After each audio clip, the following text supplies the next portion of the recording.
giant goats. Oh, look at those. They are wonderful. Oh, look at that. Those things are beautiful. Vampires, awkward musicians, cosmic gods, literal war criminals. No matter the subject, Taika Waititi is a director who could make anything entertaining, at least for a while. Because shortly after, Waititi traded his indie comedy cred for the Marvel Cinematic Universe. The beloved director somehow went from this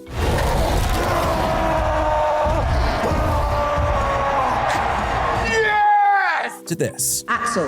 Astrid. I said Axel. Astrid. Axel! Asshole, now listen to him. Shaping an entire cinematic multiverse takes a proverbial village of creative minds. So when Marvel Studios launched Phase 1 of their film franchise to worldwide box office success, they did so by finding and championing auteur directors. And in sourcing diverse voices and points of view, the MCU hoped to match the origin stories and general vibes of their hallmark characters. Right out of the gate, Marvel found a recipe for success with Jon Favreau's Iron Man. And although hiring a former indie comedy director/actor seemed like a major gamble, the MCU knew that Tony Stark was perfectly suited for Favreau's brand of amiable brodowns. And after pulling off what is perhaps the greatest franchise debut in history, the studio proved that auteurs could make some seriously stellar films. As Phase 2 got into full swing, Marvel continued to push the envelope even further. And after hiring former Tromaverse director James Gunn, the studio struck gold with the Guardians of the Galaxy. Giving even more credence to the practice of hiring unique voices, Gunn showed that his horrific and hilarious mind could bring a big-budget space adventure to life. By cherry-picking genre film experts, the MCU entered Phase 3 with an arsenal of auteurs. From horror maestro Scott Derrickson's take on Doctor Strange to the brutal fallout with Edgar Wright over Ant-Man, Marvel clearly tried to pull out all the stops, for better or worse. Because even as the successes rolled on, many directors found themselves left in the cold over production disputes and even audience reception. For proof of the Marvel machine's brutal cycle, look no further than the prestige directors and actors who tried to take on the Hulk over the years. And after a mostly vanilla debut from Shakespearean authority Kenneth Branagh and a controversial sequel by Sex and the City and Sopranos alum Alan Taylor, Thor had also become a major Marvel problem. Tellingly, neither director was either able or willing to secure another go at Valhalla. But thankfully, by selecting an up-and-coming auteur for their Thor threequel, the MCU was able to hit the jackpot.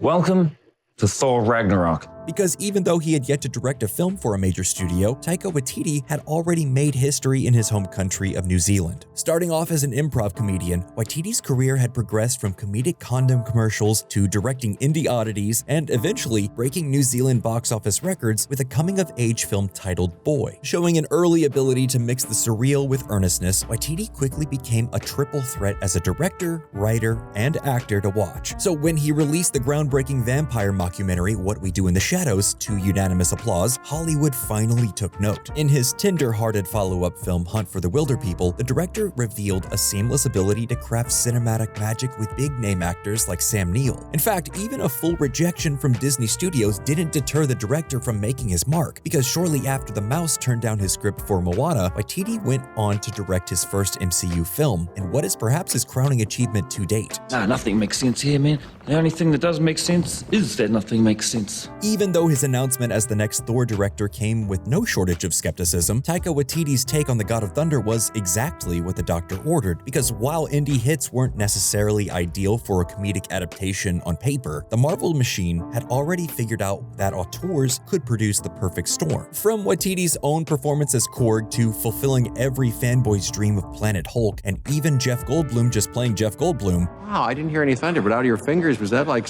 sparkles? Thor Ragnarok was a complete surprise to both die-hard fans and Marvel newbies. Packed with all the lore and connective tissue of any complex MCU entry, Waititi was somehow able to make his film approachable for just about anyone. But with more crass, adult-oriented jokes than ever before, it was also a breath of fresh air for the studio's rapidly aging audiences. And for all its apocalyptic, action-packed mayhem, Ragnarok still bears Waititi's trademark wholesomeness. So much has happened since I last saw you. I lost my hammer, like yesterday, so that's still pretty fresh.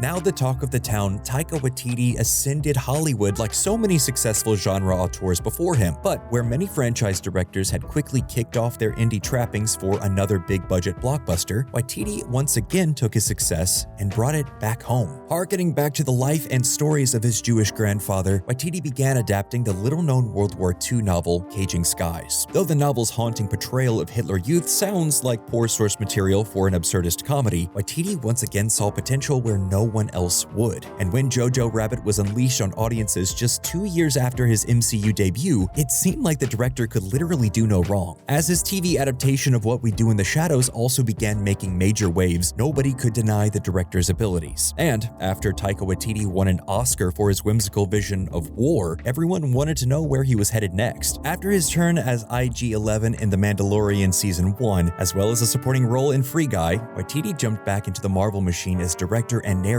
of Thor: Love and Thunder, which, from the outside looking in, seemed doomed from the start. With the biggest of shoes to fill, it was an impossible task to up the ante of a film like Ragnarok. But for fans of the director, the general consensus was, if anyone could do it, it was obviously going to be Taika. Unfortunately, Love and Thunder is essentially a disaster of its own design. Tonally awkward from the very first scenes, Waititi's follow-up to greatness lands with a thud of a misplaced Mjolnir. Co-starring Christian Bale as Gore the God Butcher, the legendary actor feels like he's in a completely different film, often with characters he's literally sharing a scene with, and while Bale's take on Gore is possibly the best aspect of an otherwise terrible time, the very idea of using his character for comedy is wildly off base. Created by Marvel writer Jason Aaron, the God Butcher is one of the most brutal and tragic characters in modern comics, and while Waititi has a history of making upsetting situations entertaining, shoveling Gore into an otherwise bubbly action-adventure was a total misfire, and for comic fans, the tragedies did not end there. From totally fumbling Jason Aaron's bombastic run with Jane Foster as the mighty Thor, to dismantling the effectiveness of Valkyrie, Love and Thunder strikes out on almost every angle.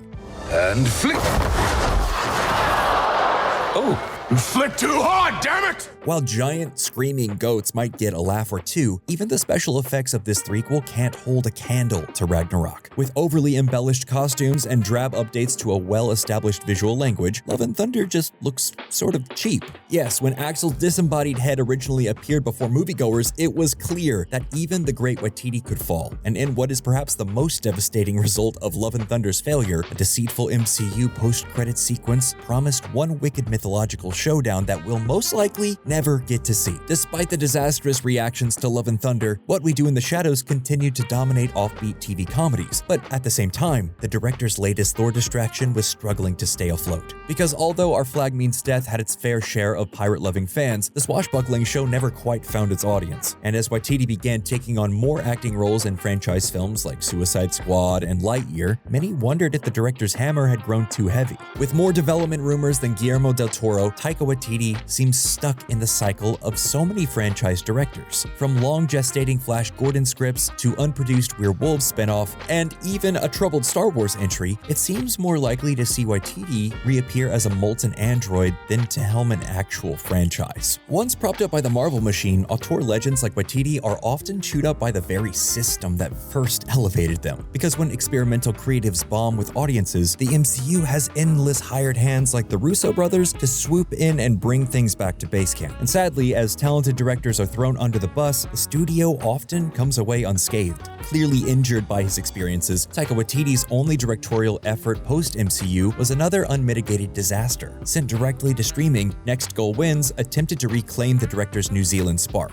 In what should be a personal, exuberant return to form, Next Goal Wins is as by the book as it gets. With a script more suited to a comedy era long since gone, Waititi is clearly lost in his own sauce, and in a shockingly flat performance as the film's spiritual guide, even Taika Waititi, a typically dependable actor, is wholly unable to make an impression. Other than a few shaggy TV pilots, the previously exciting New Zealander is now an unlikely victim of an uncompromising industry. Once the arbiter of making the impossible hilarious, Waititi has been unable to match the heights of even his earliest films. Whether it's the result of overconfidence in light of mainstream success or a simple loss in passion to make great films, the fan favorite director director is most assuredly adrift at sea. After years of churning through miles of corporate red tape, the very fabric of the Marvel machine, it's clear that Taika has struggled to survive. But recent streaming misfires notwithstanding, who's to say another return to the homeland couldn't cure what ails? Because although the multiverse is looking pretty dire these days, there's no reason a director as talented as Waititi can't make a comeback. And even if Marvel has turned its cape on the once beloved auteur, Ragnarok fans don't have to follow suit. Because when it comes to comedic voices like Taika Waititi, you truly never know who's going to get the last laugh. That's it for this week's episode, so tell us, what do you think went wrong with Thor, Love and Thunder? Let us know in the comments below, and as always, be sure to hit like and subscribe to keep up with all our Nerdstalgic videos.